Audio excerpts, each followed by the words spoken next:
மாணவர்களுக்கு மாதம் health checkup பண்ணுது. அதுல சத்து மாத்திரை, பூச்சி மாத்திரை, தடுப்பூசி போன்ற விஷயங்கள் மாணவர்களின் நலனை பாதுகாக்கும். அரசு பள்ளி படிக்கிற மாணவருக்கு நீட் கோச்சிங் கொடுத்து இடம் ஒதுக்குறாங்கப்பா.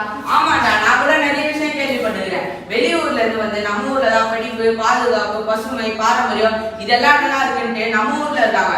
ஆனா நம்ம ஊர்ல இருந்துட்டு நம்ம இவ்வளவு தப்பு பண்றோம். இதெல்லாம் ரொம்ப தப்புடா.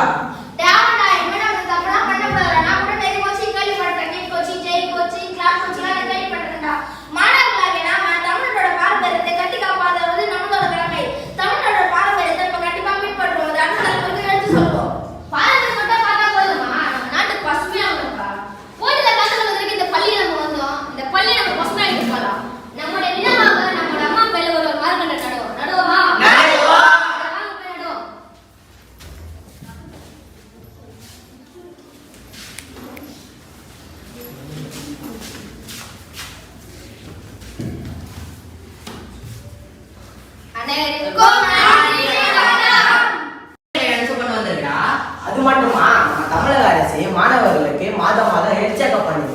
அதுல சத்து மாத்திரை, பூச்சி மாத்திரை, தடுப்பூசி போன்ற விஷயங்கள் மாணவர்களின் நலனை பாதுகாக்கும். அரசு பள்ளி படிக்கிற மாணவருக்கு நீட் கோச்சிங் கொடுத்து இடம் ஒதுக்குறாங்கப்பா. ஆமாடா, நான் கூட நிறைய விஷயம் கேள்விப்பட்டிருக்கேன். வெளியூர்ல இருந்து நம்ம ஊர்ல தான் படிப்பு, பாதுகாப்பு, பசுமை, பாரம்பரியம் இதெல்லாம் நல்லா இருக்குன்ட்டு நம்ம ஊர்ல இருக்காங்க. ஆனா நம்ம ஊர்ல இருந்துட்டு நம்ம இவ்வளவு தப்பு பண்றோம். இதெல்லாம் ரொம்ப